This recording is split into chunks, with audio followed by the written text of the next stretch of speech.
Welcome, everybody. Thanks for joining. My name's Herb Tyson. I'm the Director of Intergovernmental Affairs for NTIA. We're NTIA's liaison to state, territorial, and local governments. The Office of Intergovernmental Affairs is your resource for all things Internet for All. We're glad you could join us today. It's an important webinar for talking about local governments and how they can stay involved in NTIA's signature BEAD program and digital equity programs.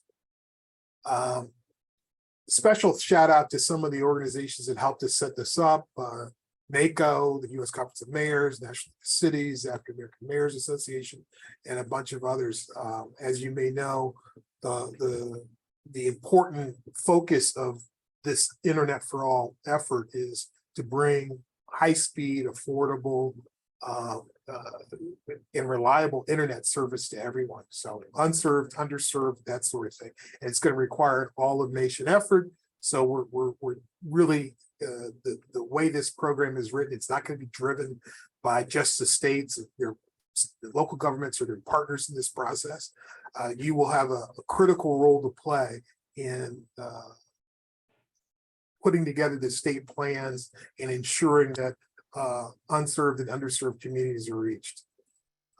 You're on the front lines to expand internet access for all, and will play a key role in the next 6 months to a year as this rolls out. This webinar will help you guys understand some of the tactical steps you can take in the short term to stay involved. To help us with that, we've got a great technical assistance team, and they're going to walk you through some of the steps, and I'm going to throw it over to Crystal Ivy, who's going to start the process. Again, thanks for joining.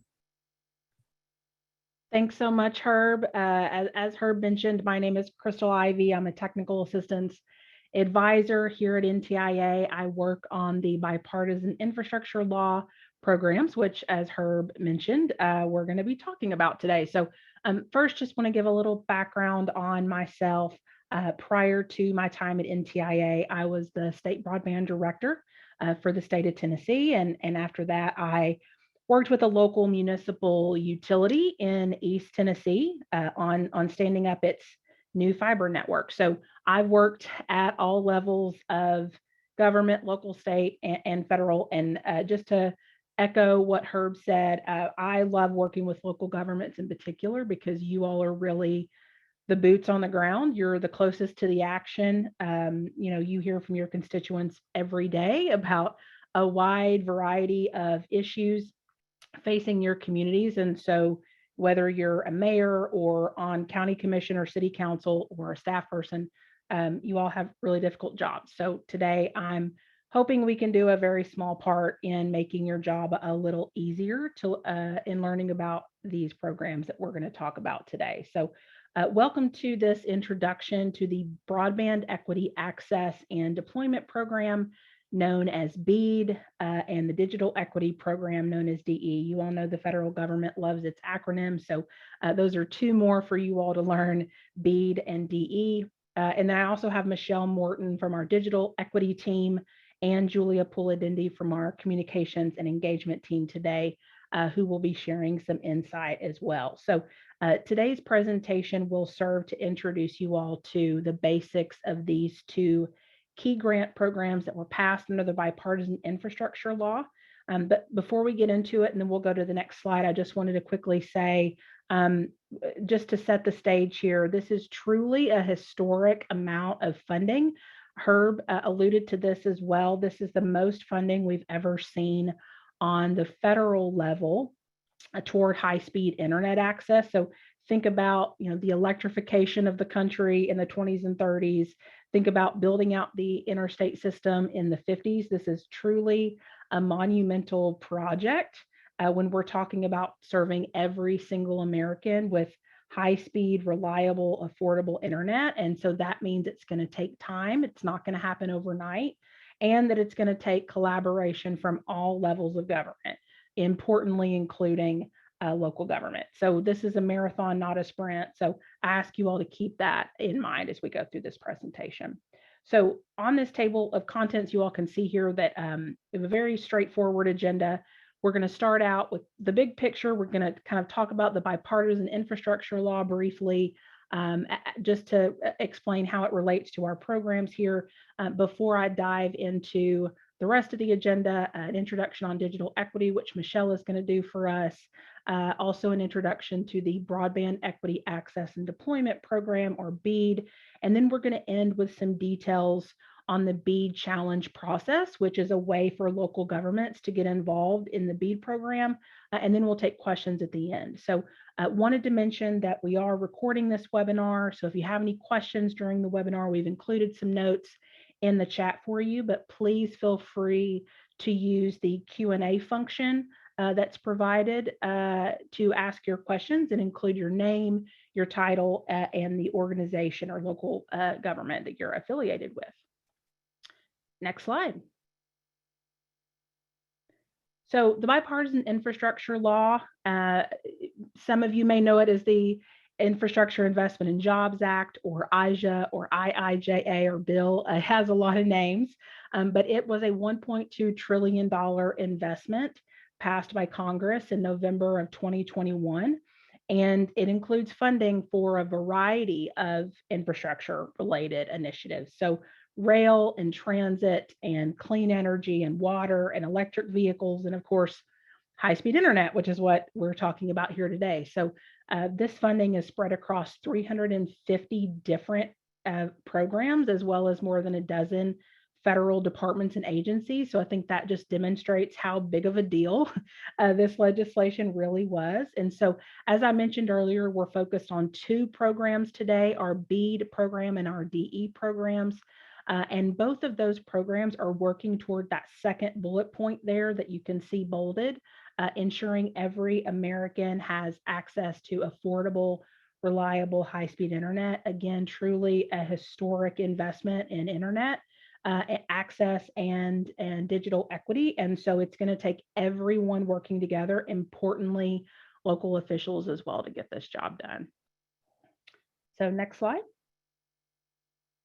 So why was the internet included in this bill? I'm not going to explain the importance of internet access to the folks on this call. You hear from your constituents every day about the challenges that they're facing without internet access. So certainly this is not news to you all, but there are many reasons why the government is prioritizing accessible high-speed internet. And you can probably think of even more than are on this slide, but just to highlight some reasons here, certainly increasing access to education, strengthening the economy, creating jobs. You have to apply for a job anymore on the internet, right? Lowering the cost of healthcare access and strengthening ties in the community. So there are many, many reasons why we're all focused on this today. It's something that impacts you all and your constituents and all of us every day.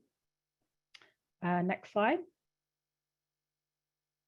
So on that note, given that this is a priority for the government, the Bipartisan Infrastructure Law invested more than $65 billion to ensure high-speed internet access to everyone in America. So with that in mind, kind of leading our conversation, the goal here is for this bill is threefold. So for one, this $65 billion is working toward building infrastructure that's providing high-speed internet access, right? So there's the infrastructure piece of the infrastructure bill. But in addition to that, there's a focus on making sure that the internet is affordable and reliable. Those two things are very important.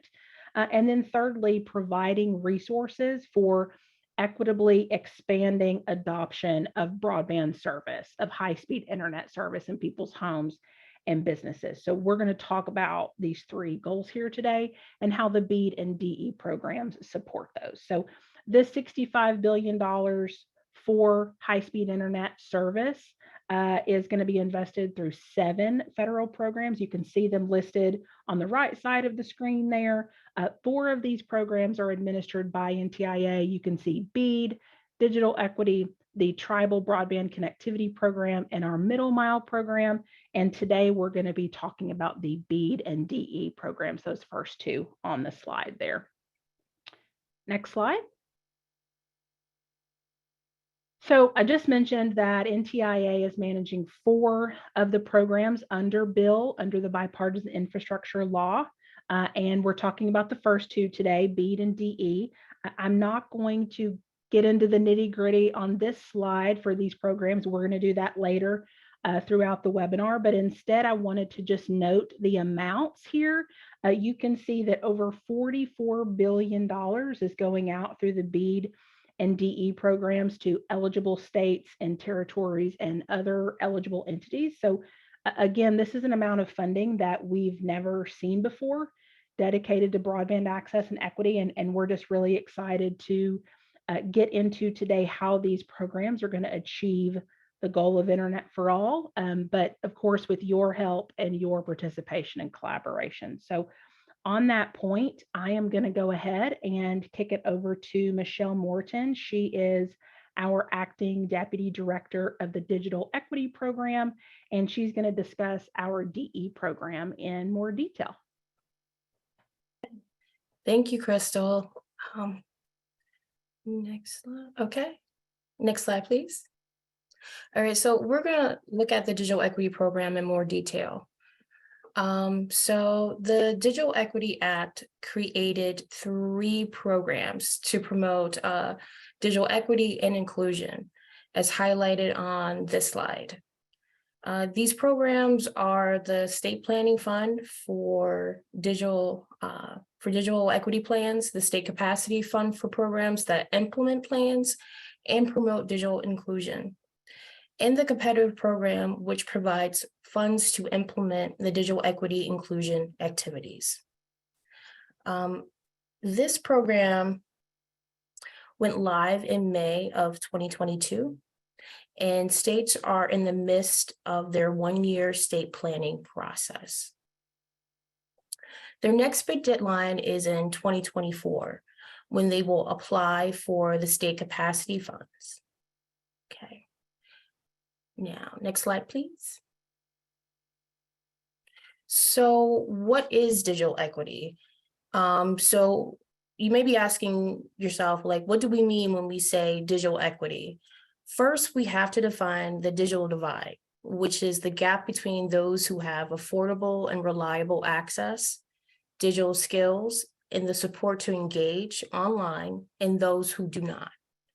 Now we can define digital equity as the condition when all individuals have the information technology capacity needed to fully participate in society, democracy, and the economy. Digital inclusion is the activity needed to ensure all individuals and communities have access to this important information technology. So to put it simply, the digital divide is the issue, and digital equity is the goal, and digital inclusion is the work. All right, next slide, please. So these are the 3 components to closing the digital divide. These are availability, affordability, and adoption. The infrastructure for broadband must first be available. Then it has to be affordable. And finally, we must ensure adoption is possible by making sure people have the skills and resources to use this affordable and available internet access. Okay, next slide, please. Here we have outlined the 3 grants that make up the Digital Equity Program. The State Planning Grant is for developing a plan.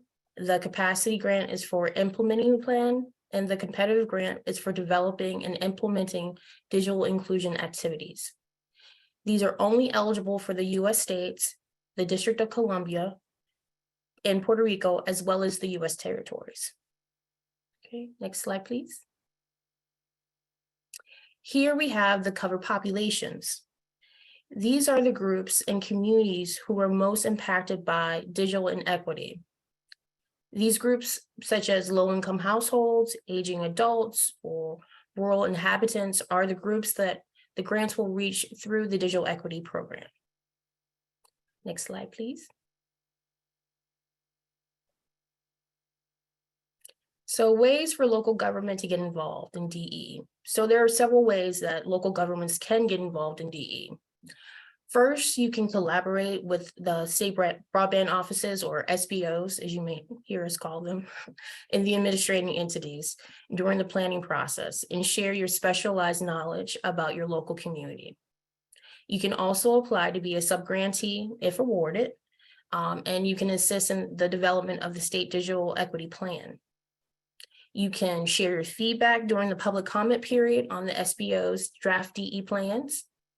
You can also join the NTIA's Digital Equity Leaders Network if you're a local government, with other government-led digital equity and inclusion programs. We also recommend you can connect with your SBO to get involved and stay involved at any point in the process. And with that, I will turn back over to Crystal.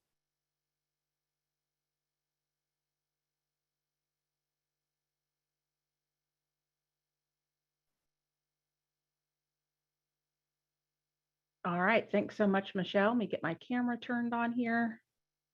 All right, thanks, Michelle. I know that the Digital Equity Act is a really exciting step toward digital equity and inclusion as part of these efforts. So appreciate your remarks there, especially how local governments can get involved. I know that's the big question for everyone on the call, right? So let's move on to the Broadband Equity Access and Deployment Program, or BEAD. So next slide.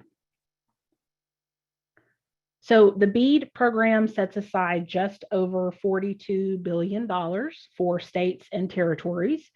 This is to build the infrastructure needed to ensure 100% access to high-speed internet, right? So state broadband offices, you heard Michelle refer to them as SBOs, or territory broadband offices, TBOs. There's another acronym for you. SBOs and TBOs will directly receive these funds from NTIA, and then they will run their own subgrantee selection processes in order to pick the subgrantees that will run the activities for these programs for deployment of infrastructure. And there's also some non-deployment activities that are eligible for these funds.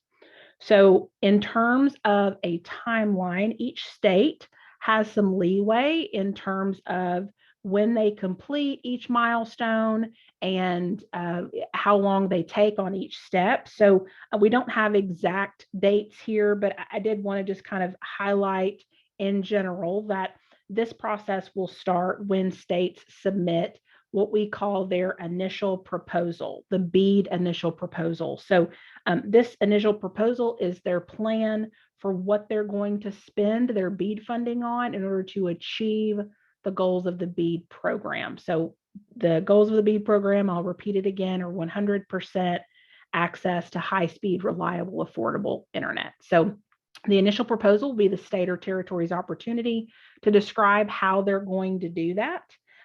In terms of how much funding each state or territory will receive out of this funding pool of 42+ billion, NTIA will be making an allocation announcement by the end of next month. So this will be an announcement for how the $42 billion will be divided out among the states and territories. And I will explain how that is going to be divided up in just a second. But after that allocation announcement and states know how much funding they're going to receive for BEAD, then they will draft an initial proposal, which will be their plans for what they're going to do with those funds in order to achieve 100% high-speed internet coverage. That initial proposal has to be submitted to NTIA after they release it for a public comment period by the end of the year. And then NTIA will, of course, review all of these and approve them. After NTIA has reviewed these, we worked with the states and territories on any needed revisions. The states will run something called their challenge process. I'll explain in more detail what the BEAD challenge process is on later slides, but just for kind of a preview, states will run something called a challenge process where they will accept challenges from local governments and other entities on which areas you think should be eligible for BEAD funding, which areas you have evidence to think that should be eligible for BEAD funding because they meet the definition of eligibility. So these areas are unserved or underserved areas, as Herb mentioned at the top of the call. So emphasizing again that this is a marathon, not a sprint. You can see there are several steps in this process. This is going to take time from start to finish to really do this right, to plan appropriately, and for states to have some forethought and planning into this in order to finish the job and to do it the right way. Next slide, please. So the goals of BEAD are threefold: internet access, affordability, and adoption and equity. Michelle went over a little bit of this as well. So of course, for access, we mean that BEAD will ensure all Americans have access to high-speed, high-quality internet. And then for affordability, BEAD supports the affordability of the internet for Americans, particularly those in low-income households, right? So access to the internet is a great first step, but we also have to make sure that it is affordable to everyone as well. And then third, BEAD enables the investment in adoption and equity programs. These are things like digital skills training, for example, and other programming designed to increase the number of households that are adopting high-speed internet. Next slide. So I promised that I would explain how the BEAD funding allocation is going to work. So I mentioned that by the end of June, by the end of next month, NTIA will announce allocations by state. So that $42 billion that I mentioned for BEAD, we will be announcing in another month or so how much funding will go to each state or territory. So how is that funding amount determined? First, each state is allocated at least $100 million, and each territory is allocated at least $25 million. But if you are doing the math, that's between $5 and $6 billion, right? And we have $42 billion to award for this program. So for the remaining funds from there, NTIA will use the new FCC broadband data maps. Those provide broadband information, high-speed internet access information on a location basis. And that's what NTIA will use to determine how much funding each state and territory receives of the remaining $42 billion. So in using that map, each state's allocation amount will be based on a percentage of the population lacking broadband access in your state. So the third the third bullet there on the right side of the screen, you can see it's going to be a combination of unserved locations as well as unserved locations in high cost areas, which will be determined by NTIA. And that announcement will be happening very soon in the next month or so. Next slide, please. So this is what we're here to do, right? Ensuring complete coverage, ensuring 100% broadband access. That is the main goal of the BEAD program. And so in order to do this, in order to ensure that we're using these dollars efficiently, states and territories have a certain order that they have to do things in terms of programmatic goals. So first, states and territories must have a plan to serve all unserved locations. And the definition of unserved is areas or locations lacking 25 by 3 service, 25 megabits download and 3 megabits upload. So these are if you're not familiar with the speeds, basically think of these areas as the areas that are the worst off, that have the worst internet coverage, the slowest internet, or don't have internet access at all. Then after a state has a plan to connect unserved locations, they must then have a plan to connect all underserved locations. So these are locations lacking 100 by 20 download and upload speed. So they have a little better internet than the first group, so they're considered underserved, but they still don't have internet speeds that allow them to fully participate in the digital economy. And then third, after the state or territory has plans to serve all unserved and underserved locations with their BEAD funding, then there are a couple of other things that the states can spend their funding on. first will be to upgrade eligible community anchor institutions to 1 gig symmetrical service. So 1 gig download and 1 gig upload. This is much higher than the 25 by 3 or 100 by 20 numbers I just mentioned, but that's because these types of institutions require much higher speeds of internet because they serve so many people. So think schools and libraries and hospitals.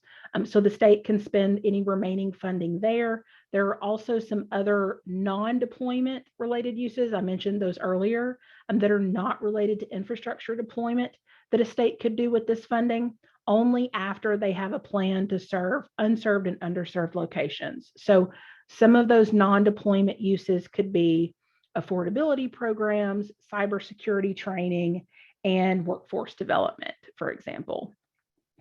Next slide.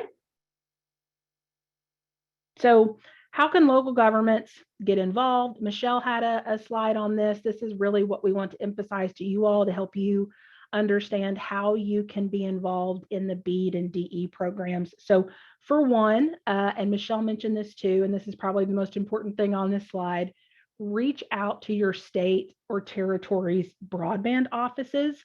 They are currently in the planning process right now. Again, I mentioned that NTIA will be announcing next month, by the end of next month, what the state allocation amounts are, and states and territories will be undergoing planning. So I mentioned that it's incredibly important for you all to make sure that your individual community's voices are heard.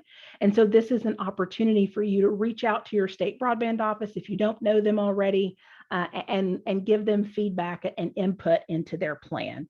An additional thing that I'll mention is that as states are drafting these initial proposals that are due to NTIA by the end of the year, they are required to post them for public comment. So Michelle mentioned public comment for the DE plan as well. These plans will go out for public comment. And so this will be another opportunity for anyone in the state, including local governments, to make a comment on a state's initial proposal.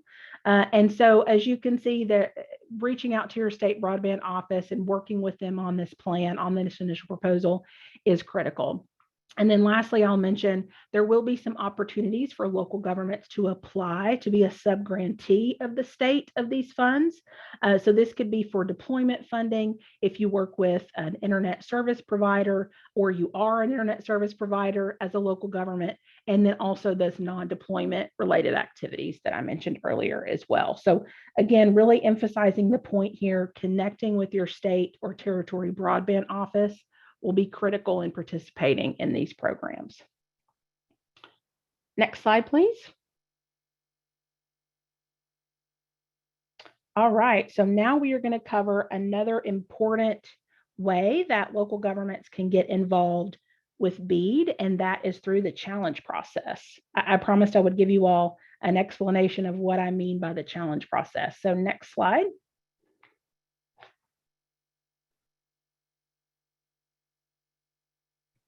So NTIA will be releasing more guidance on the BEAD challenge process in the coming weeks, but I wanted to just give you all a preview of what's to come since you are such a key participant in the process. First, the BEAD challenge process will determine the locations within each state and territory that will be eligible for BEAD funding. So as part of the state's initial proposal that I said they will all be working on that are due by the end of the year, they must also include a design for a challenge process. And again, this challenge process within their initial proposal, all of this will be out for public comment by states and territories. So that's an opportunity for you to provide input into these plans. But what the BEAD challenge process is that states or territories will run their own challenge process to determine which locations, which households, businesses, which addresses in your state will be eligible for the state's BEAD funding. So this is your opportunity as local governments who know better than anyone what's going on in your community. You know where these dollars are needed. This is your opportunity to impact where your state's BEAD funding is directed. This process is very important because one, it helps us achieve our BEAD goals, right? It helps determine which locations need to be served with reliable broadband. And it'll look a little different in each state. So states, again, have some leeway in how they will design their challenge process, when they will run their challenge process. It does require NTIA's approval, but they do have some leeway in the design and when they'll run it. But this is the basic idea.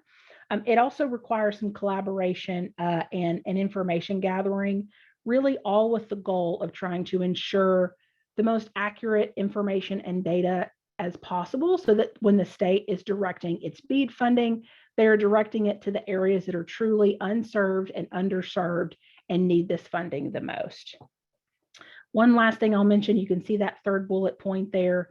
States are also required to run this BEAD challenge process before they can select subgrantees.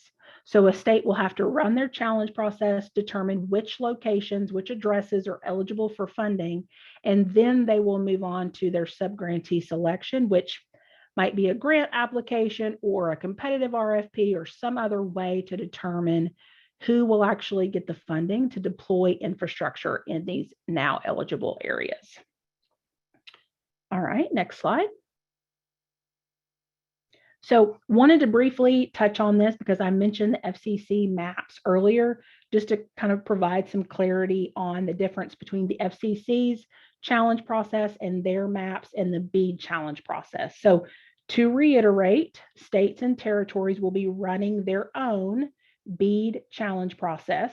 This is after the FCC's challenge process has been run and the state and territory funding allocations have been determined. So we'll know what those funding amounts are at the end of next month. That funding is determined by the FCC's new broadband data maps. Then once states have their allocations or they know what they're going to be allocated, at that point, they'll start drafting a design of their BEAD challenge process, and they'll run that challenge, which will determine which locations in the state are eligible for the funding. So just in short, very briefly, the FCC challenge process determined how much money goes to each state of the $42 billion, and the BEAD challenge process will determine which households and businesses and other organizations will be eligible for that funding to connect those locations. All right, next slide. So wanted to point out that the BEAD challenge process that's run by your state or territory, it must be designed and run according to the requirements outlined in the BEAD Notice of Funds opportunity. If you're familiar with federal funding at all, you know the acronym NOFO.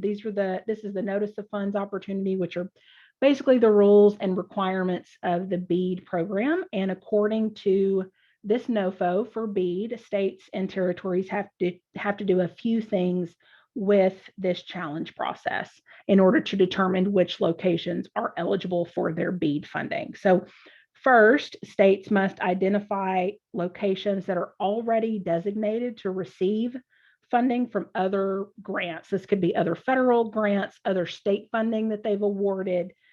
This process is in order to avoid duplication of funding, so funding from multiple programs in one area. Then states and territories have to identify all the unserved and underserved locations, as well as community anchor institutions. And lastly, they have to detail their challenge process plan within their initial proposals. So that is all of those things are working toward the state having a list of eligible locations that they will make eligible for subgrantees to apply for to serve those areas with broadband infrastructure. So this initial proposal, this BEAD challenge process that's inside of the initial proposal document, all of that will be due to NTIA by the end of the year. It's due 180 days after the date that NTIA makes the allocation announcement at the end of June. So around the end of the year, states and territories, it will be due for them to submit this information to NTIA. And then at that point, after NTIA has reviewed and approved these initial proposals, states and territories can then go run their BEAD challenge processes. Next slide. So I just mentioned this just a second ago, but just to reiterate, NTIA's role here and then the state and territories role in the BEAD challenge process. So First, NTIA will approve these challenge processes because they'll be a part of the state's initial proposal. We'll have to read those. We'll, of course, go back and forth with the state on any revisions that need to be made. And then we will approve the challenge process so that they can go forth and run it. So the state and territory will run the challenge process. Once that's complete and they have received all the challenges, they've adjudicated those challenges, they've determined which ones are going to be eligible for their BEAD funding or not, they're then required to post a list of those eligible locations online publicly for 60 days. So after the challenge process is complete by your state, they are required to post those eligible locations for a couple of months. So that'll give everyone in the state, including local governments and organizations and broadband providers, an opportunity to see which locations are going to be eligible in your state. So another plug to stay involved with the state broadband office, because this will be an important point of the process for you as a local government to find out which locations are finally eligible according to the state after the challenge process for broadband infrastructure deployment and for these BEAD dollars. All right, next slide. So that was the role of NTIA and the role of the states and territories as they run these challenges, these challenge processes. So now I want to talk a little bit about the role of eligible challengers. So who can actually make a challenge to the state as part of this process? So you can see here there are 3 types of eligible challengers. These are units of local government, relevant nonprofits, and broadband service providers or ISPs. So as an eligible challenger, you as a local government can submit challenges to your state. You'll take a look at whether they post a map or addresses, however they run their challenge process, and you'll be able to see which locations are initially eligible in your community, and then you can make challenges to the state to make more areas eligible, for example, if you have evidence and data to submit with your challenge. So units of local government, nonprofits, and internet providers are the eligible challengers for the challenge process. So you might be wondering, I know it's a very common question, how your constituents, how can individuals be a part of this process? So, you know, as you can see on the slide there, individuals are not included in the list of eligible challengers. So if an individual wants to go on the state's website and, you know, type in their address or look up their address somehow, and they see that it's not reflected correctly in the state's challenge process or in the state's map, the individual won't be able to submit a challenge directly to the state. They'll have to submit that information to an eligible challenger who will then submit it on their behalf. So they'll have to submit it to their local government, to a local nonprofit who's maybe collecting this information, or to a broadband provider who's collecting this information in order to potentially make a grant application. So it'll be important for local governments, one, to, if you decide to participate, be prepared for submitting challenges with any data or information that you might have as a local government, but also be prepared to accept challenges from your constituents, from individuals that live in your community, and submit those challenges on behalf of them as well. So in short, the state will have to put up a public-facing website of some sort to accept challenges. And it's through here that local governments, nonprofits, and internet providers can submit challenges, which are the goal of all of this is to improve the accuracy of the data that the state is using in order to determine which locations should be eligible for BEAD funding, which locations are unserved and underserved. So again, you all are really special here. You have a very important role to play in the challenge process. So yet again, another plug to reach out to the state broadband office, because they have some leeway in how they design these challenge processes, to reach out to them and work with them on how you should be participating in their challenge process. Next slide.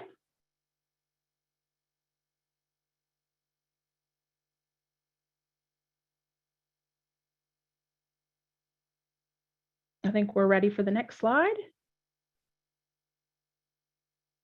All right.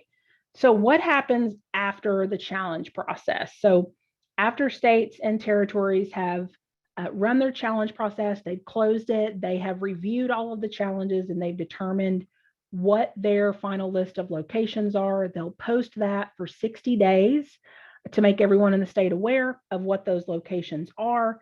And so, as I already said several times, keep up to date on your state's challenge information. They're required to let folks know when it's happening and how long it's going to be, and provide instructions on how to participate.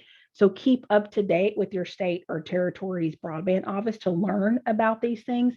And also, when they release that list of locations, make sure that you look at that list to see which locations are going to be eligible for BEAD funding in your area. So whether you decide to apply for those locations yourself because you're an internet provider, or you work with an ISP on applying to serve those locations, that list of locations from the state will tell you which households and businesses and addresses in your area are going to be eligible for this BEAD funding. So again, just to reiterate one more thing before I move to the next slide, this process has to occur before the state's subgrantee selection process. So the state will run their challenge. They will then release a list of eligible locations, and they will then release some sort of grant application or RFP or other way to determine which entities will be applying for the BEAD funds to serve those locations. All right, next slide. Okay, so I've thrown a lot at you all, a lot of steps. I've said challenge process, I think 1,000 times. So I want to have just kind of an overall timeline here to help you all understand how this process is going to work. So you're probably wondering when this is all going to be happening. The long answer is states and territories, again, have some leeway in when they complete each step in this process, but I've got a little star here on the slide for when local governments are really critical parts of the process, just to try to make it a little bit clearer. So there aren't months listed on this slide, again, because states are going to be able to kind of run their challenge process at their own pace as long as they meet NTIA's deadlines. But just a general idea, again, states, after the allocation announcement at the end of June by NTIA, after the amounts are determined, how much each state is going to receive, states and territories will begin working on their initial proposals. As part of that, they also have to draft their challenge process design. So they have to explain what they're going to do for their challenge process. So as they draft that initial proposal, this is an opportunity for you as a local government to reach out to the state broadband office and be intentional about it. Have a couple of meetings internally in local government with nonprofits or other people in the community, and come up with 2 or 3 or 4 things that you think are important to share with the state broadband office as part of their initial proposal. Then after you do that, they will be required, before they submit that initial proposal to NTIA at the end of the year, they'll be required to post it for public comment. So that's another opportunity for you all to have input into that initial proposal. They'll submit it to NTIA. We will review. We'll ask them to make revisions. When everyone is comfortable with it and we approve it, which includes their challenge process design, they will go forth after they receive approval from us, and they'll run their challenge process.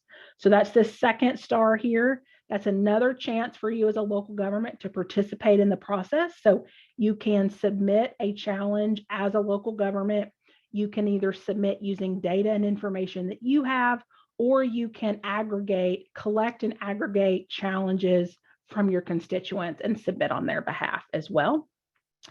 Lastly, after the challenge process has wrapped up and the state looks at all the challenges and decides which ones they're going to accept or not based on the information that was provided, they will release a list of eligible BEAD locations, and then they will start their subgrantee selection process. So they'll start their grant application process, for example, for applying for funds to serve those eligible locations. So in terms of a timeline, at a very high level, just kind of think about By the end of the year, states will be submitting their initial proposals. Starting early to mid next year, states will run their BEAD challenge processes. And then kind of mid to late next year is when states will be running their grant applications for these funds. So again, we're talking about a marathon here. So you all have plenty of time to think through how you want to participate, but wanted to go ahead and let you know now that this is coming so that you can start reaching out to your state broadband offices. Next slide. So I know I sound like a broken record here, saying the same thing over and over, but I know it's a lot. So this is a recap slide, kind of what we've already talked about.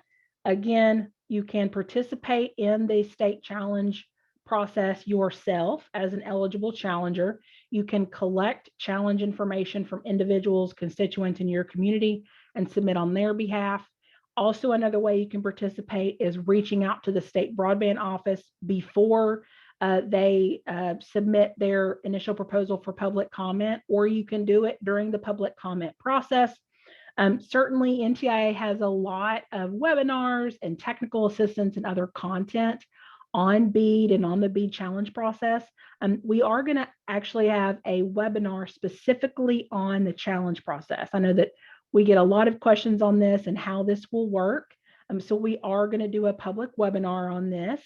The date is TBD, but I'll make sure that we get the date and the registration link out to folks on this call, just so that you all can listen in. Again, you're an eligible challenger, so you all should be familiar with how the challenge process is going to work. So highly recommend that you all listen in on that webinar. And then lastly, I think I'm going to go ahead and kick it over to Julia Puladindi, who is with our communications and engagement team. She's going to share a couple of slides, and then I think we're going to start taking questions. Thanks, Julia. Thanks, Crystal. Hi, everyone. Yeah, I wanted to talk a little bit about some of the things you all can start doing now to start preparing for the challenge process and the public comment period, and some of the other things that Michelle was talking about for the DE program earlier. So if we can move on to the next slide, please. Thank you. So we have some specific action items for you all, and these are actually outlined in a local government high-speed internet planning toolkit, which we'll be sharing with you all after this webinar as soon as we can get it posted online. But some of the things that you all can do to start getting the information that you all need about your communities is assembling a team of local government staff, elected officials, community members, to figure out what your community's internet needs are, what are the challenges in access and adoption issues, and just bringing that core group together to start figuring out what the needs are specifically in your communities.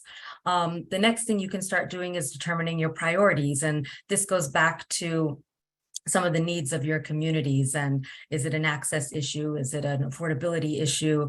Is it a lack of device issue? This can really help identify what areas you need to focus on and how to address those barriers. The next step is looking at the data, and the data piece is going to be really important, particularly as you engage in the BEAD challenge process and the public comment period, is understanding again really what your community's needs are, and data is the best way to be able to communicate that to your state broadband offices. Looking at partnerships and relationships you can build with providers in your community, other partners like local businesses, academic institutions. All these partners are going to be really critical in not only determining what those needs and challenges are, but solutions that your community can develop together. And then again, looking for those right solutions, which kind of feeds back to those partnerships that you'll be developing. And then of course, a budget. You all do this with so many other local projects that you're doing, is understanding how much these things are going to cost your community, and where you can again develop those partnerships to help offset your costs. And then again, how are you going to get this off the ground? Developing a project plan to execute your plan, and then also a team to guide that plan through the process. Next slide, please. We have a bunch of resources that we've outlined here, and I see that my colleague Macy has dropped the slide deck, today's slide deck, into the chat, so you can go in and